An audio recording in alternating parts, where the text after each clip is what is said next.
जय श्री हरि कृष्णा, राधे राधे, नमस्कार प्रिय भक्तगणों, स्वागत है आप सभी का आपके अपने चैनल ज्ञान अर्थ में। आप सभी का दिन शुभ और मंगलमय हो। श्रोताओं, आज आप रसपान करेंगे श्रीमद् भागवत महापुराण के द्वितीय स्कंद के 7वें अध्याय का, जिसमें भगवान के लीला अवतारों की कथा बताई गई है। ब्रह्मा जी कहते हैं, अनंत भगवान ने प्रलय के जल में डूबी हुई पृथ्वी का उद्धार करने के लिए समस्त यज्ञमय वराह शरीर ग्रहण किया था। आदि दैत्य हिरण्याक्ष जल के अंदर ही लड़ने के लिए उनके सामने आया। जैसे इंद्र ने अपने वज्र से पर्वतों के पंख काट डाले थे, वैसे ही वराह भगवान ने अपनी दाढ़ों से उसके टुकड़े टुकड़े कर दिए।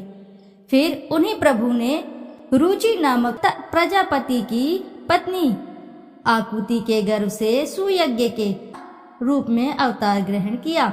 उस अवतार में उन्होंने दक्षिणा नाम की पत्नी से सुयम नाम के देवताओं को उत्पन्न किया और तीनों लोकों के बड़े बड़े संकट हल लिए। इसी से स्वयंभू मनु ने उन्हें हरि के नाम से पुकारा। नारद कर्दम प्रजापति के घर देवहूति के गर्भ से 9 बहिनों के साथ भगवान ने कपिल के रूप में अवतार ग्रहण किया। उन्होंने अपनी माता को उस आत्मज्ञान का उपदेश किया, जिससे वे इसी जन्म में अपने हृदय के संपूर्ण मल तीनों गुणों की आसक्ति का सारा कीचड़ धोकर कपिल भगवान के वास्तविक स्वरूप को प्राप्त हो गई।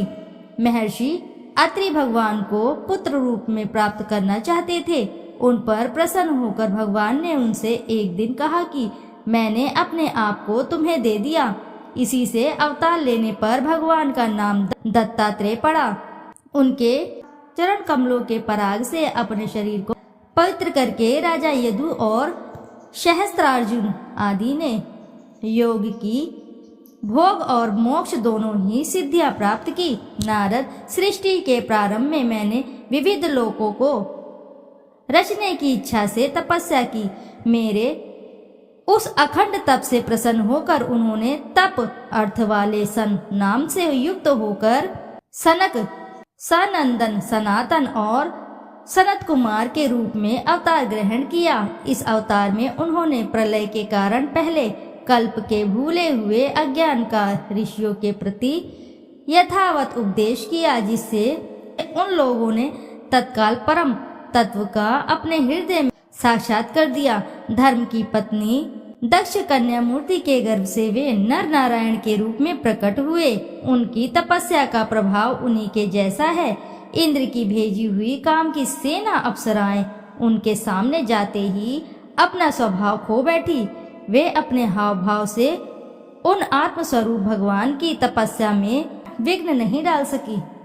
नारद, शंकर आदि महानुभाव अपनी रोष भरी दृष्टि से कामदेव को जला देते हैं, परंतु अपने आप को जलाने वाले असह्य क्रोध को वे नहीं जला पाते। वहीं क्रोध नर नारायण के निर्मल हृदय में प्रवेश करने के पहले ही डर के मारे कांप जाता है। फिर भला उनके हृदय में काम का प्रवेश तो हो ही कैसे सकता है। अपने पिता राजा उत्तानपाद के पास बैठे हुए 5 वर्ष के बालक ध्रुव को उनकी सौतेली माता सुरुचि ने अपने वचन बाणों से बेद दिया था। अपनी छोटी अवस्था होने पर भी वे उस ग्लानि से तपस्या करने के लिए वन में चले गए।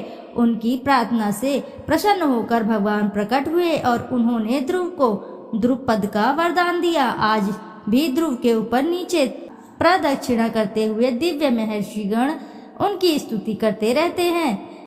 कुमारगामी वेन का ऐश्वर्य और पौरुष ब्राह्मणों के हुंकार रूपी वज्र से जलकर भस्म हो गया। वह नरक में गिरने लगा। ऋषियों की प्रार्थना पर भगवान ने उसके शरीर मंथन से पृथु के रूप में अवतार धारण कर उसे नरकों से उबारा और इस प्रकार पुत्र शब्दों को चरितार्थ किया। उसी अवतार में पृथ्वी को गाय बनाकर उन्होंने उससे जगत के लिए समस्त औषधियों का दोहन किया।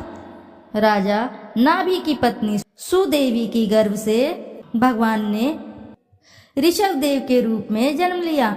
इस अवतार में समस्त आसक्तियों से रहित रहकर अपने इंद्रियों और मन को अत्यंत शांत करके एवं अपने स्वरूप में स्थित होकर समदर्शी के रूप में उन्होंने जड़ों की भांति योगचर्या का आचरण किया। इस स्थिति को महर्षि लोग परमहंस पद अथवा अवधूतचर्या कहते हैं। इसके बाद स्वयं उन्हीं यज्ञ पुरुष ने मेरे यज्ञ में स्वर्ण के समान कांति वाले हयग्रीव के रूप में अवतार ग्रहण किया। भगवान का वह विग्रह वेदमय, यज्ञमय और सर्वदेवमय है। उन्हीं की नासिका से श्वास के रूप में वेदवाणी प्रकट हुई। चाक्षुष मनवंतर के अंत में भावी मनु सत्यव्रत ने मत्स्य रूप में भगवान को प्राप्त किया था। उस समय पृथ्वी रूप नौका के आश्रय होने के कारण वे ही समस्त जीवों के आश्रय बने। प्रलय के उस भयंकर जल में मेरे मुख से गिरे हुए वेदों को लेकर वे उसी में विहार करते रहे। जब मुख्य मुख्य देवता और दानव अमृत की प्राप्ति के लिए क्षीर सागर को मत रहे थे, तब भगवान ने कच्छप के रूप में अपनी पीठ पर मद्राचल धारण किया। उस समय पर्वत के घूमने के कारण उसकी रगड़ से उनकी पीठ की खजलाहट थोड़ी मिट गई, जिससे वे कुछ क्षणों तक सुख की नींद सो सके। देवताओं का महान भय मिटाने के लिए उन्होंने नरसिंहा का रूप धारण किया। फड़कती हुई भौहों और तीखी दाढ़ों से उनका मुख बड़ा भयावना लगता था। हिरण्यकशिपु उन्हें देखते ही हाथ में गदा लेकर उन पर टूट पड़ा। इस पर भगवान नरसिंह ने दूर से ही उसे पकड़कर अपनी जांघों पर डाल दिया और उसके छटपटाते रहने पर भी अपने नखों से उसका पेट फाड़ डाला। बड़े भारी सरोवर में महाबली ग्रह ने गजेंद्र का पैर पकड़ लिया। जब बहुत थक कर वह घबरा गया, तब उसने अपने सूंड में कमल लेकर भगवान को पुकारा, हे आदि पुरुष, हे समस्त लोकों के स्वामी, हे श्रवण मात्र से कल्याण करने वाले। उसकी पुकार सुनकर अनंत शक्ति भगवान चक्रपाणी गरुड़ की पीठ पर चढ़कर वहां आए और अपने चक्र से उन्होंने ग्रह का मस्तक उखाड़ डाला। इस प्रकार कृपा परवश भगवान ने अपने शरणागत गजेंद्र की सूंड पकड़कर उस विपत्ति से उसका उद्धार किया। भगवान वामन अदिति के पुत्रों में सबसे छोटे थे, परंतु गुणों की दृष्टि से वे सबसे बड़े थे, क्योंकि यज्ञ पुरुष भगवान ने इस अवतार में बलि के संकल्प छोड़ते ही संपूर्ण लोकों को अपने चरणों से ही नाप लिया था। वामन बनकर उन्होंने 3 पग पृथ्वी के बहाने बलि से सारी पृथ्वी ले तो ली, परंतु इससे यह बात सिद्ध कर दी कि सन्मार्ग पर चलने वाले पुरुषों को याचना के सिवा और किसी उपाय से समर्थ पुरुष भी अपने स्थान से नहीं हटा सकते, ऐश्वर्य से युक्त नहीं कर सकते। दैत्यराज बलि ने सिर पर स्वयं वामन भगवान का चरणामृत धारण किया था। ऐसी स्थिति में उन्हें जो देवताओं के राजा इंद्र की पदवी मिली, इसमें कोई बलि का पुरुषार्थ नहीं था।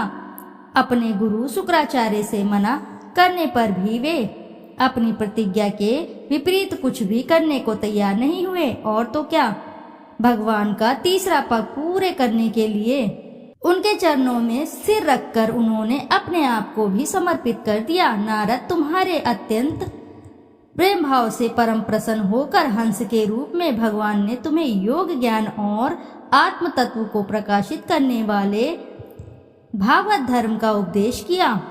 वह केवल भगवान के शरणागत भक्तों को ही सुगमता से प्राप्त होता है। वे ही भगवान स्वयंभू आदि मनवंतरों में मनु के रूप में अवतार लेकर मनुवंश की रक्षा करते हुए 10 दिशाओं में अपने सुदर्शन चक्र के समान तेज से बेरोक टोक निष्कंटक राज्य करते हैं। तीनों लोकों के ऊपर सत्यलोक तक उनके चरित्रों की कमनीय कीर्ति फैल जाती है, और उसी रूप में वे समय समय पर पृथ्वी के भारभूत दुष्ट राजाओं का दमन भी करते रहते हैं। स्वनाम धन्य भगवान ध्वंतरी अपने नाम से ही बड़े बड़े रोगियों के रोग तत्काल नष्ट कर देते हैं। उन्होंने अमृत पिलाकर देवताओं को अमर कर दिया और दैत्यों के द्वारा हरण किए हुए उनके यज्ञ भाग उन्हें फिर से दिला दिए। उन्होंने ही अवतार लेकर संसार में आयुर्वेद का प्रवर्तन किया। जब संसार में ब्राह्मण द्रोही, आर्य मर्यादा का उल्लंघन करने वाले नारकीय क्षत्रिय अपने नाश के लिए ही दैववश बढ़ जाते हैं और पृथ्वी के कांटे बन जाते हैं, तब भगवान महापराक्रमी परशुराम के रूप में अवतीर्ण होकर अपनी तीखी धार वाले फरसे से 21 बार उनका संहार करते हैं। मायापति भगवान हम पर अनुग्रह करने के लिए अपनी कलाओं भरत, शत्रुघ्न और लक्ष्मण के साथ श्री राम के रूप से इक्ष्वाकु के वंश में अवतीर्ण होते हैं। इस अवतार में अपने पिता की आज्ञा का पालन करने के लिए अपनी पत्नी और भाई के साथ वे वन में निवास करते हैं। उसी समय उनसे विरोध करके रावण उनके हाथों मरता है। त्रिपुर विमान को जलाने के लिए उद्दंत शंकर के समान जिस समय भगवान राम शत्रु की नगरी लंका को भस्म करने के लिए समुद्र तट पर पहुंचते हैं, उस समय सीता के वियोग के कारण बढ़ी हुई क्रोध अग्नि से उनकी आंखें इतनी लाल हो जाती है कि उनकी दृष्टि ही समुद्र के मगरमच्छ, सांप और ग्रह आदि जीव जलने लगते हैं और भय से थर थर कांपता हुआ समुद्र झटपट उन्हें मार दे देता है। जब रावण की कठोर छाती से टकराकर इंद्र के वाहन ऐरावत के दांत चूर चूर होकर चारों ओर फैल गए थे, जिससे दिशाएं सफेद हो गई थी, तब दिग्विजयी रावण घमंड से फूलकर हंसने लगा था। वहीं रावण जब श्री रामचंद्र जी की पत्नी सीता जी को चुरा कर ले जाता है और लड़ाई के मैदान में उनसे लड़ने के लिए गर्वपूर्वक आता है, तब भगवान श्री राम के धनुष की टंकार से ही उसका वह घमंड प्राणों के साथ तत्क्षण विलीन हो जाता है। जिस समय झुंड के झुंड दैत्य पृथ्वी को रौंद डालेंगे, उस समय उसका भार उतारने के लिए भगवान अपने सफेद और काले केश से बलराम और श्री कृष्ण के रूप में काला अवतार ग्रहण करेंगे। वे अपनी महिमा को प्रकट करने वाले इतने अद्भुत चरित्र करेंगे कि संसार के मनुष्य उनकी लीलाओं का रहस्य बिल्कुल भी नहीं समझ सकेंगे। श्रोताओं, आज के लिए इतना ही। अब आगे का वृत्तांत रसपान करेंगे अगले अध्याय में।